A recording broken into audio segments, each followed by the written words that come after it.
Assalomu alaykum azizlar, YouTube kuzatuvchilari, hammangizga xayrli kun. Mana kuz faslida yag'omiz dastavkalarni ham davom ettirmoqdamiz. Hozir kunda biz bilamizki, Toshkent shahrida Parkent tumanida uzumchilik bo'yicha juda ham keng necha yillardan beri islohotlar bo'ladi. Ya'ni massiviy har xil turdagi uzum navlari o'sha yerdan yetib chiqadi. Hozir endi uzumlar tugab boshlamoqda hamda tagiga tabiiy organik o'g'it solish maqsadida biyog'omizda zakaz qilishdi.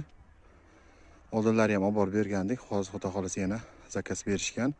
Hozir 1,5 tonnadan 3 tonna yana mana biyog'omizlarimiz bor. Buni ham ertangi kunga yana Parkent tumaniga boshqa kentlarimizga dastavka qilish jarayonidamiz. Mana 05 razmerdagi elida o'tgan, juda ham mayin holatda ko'rishimiz mumkin.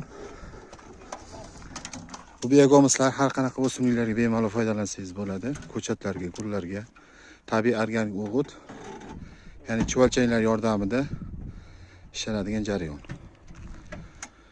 Bizning manzilimiz Toshkent viloyati Qibray tumanida. Bemalol zakaz berishingiz mumkin. Toshkent shahar, Toshkent viloyatlari bo'yicha dastavkalarimiz mutlaqo bepul.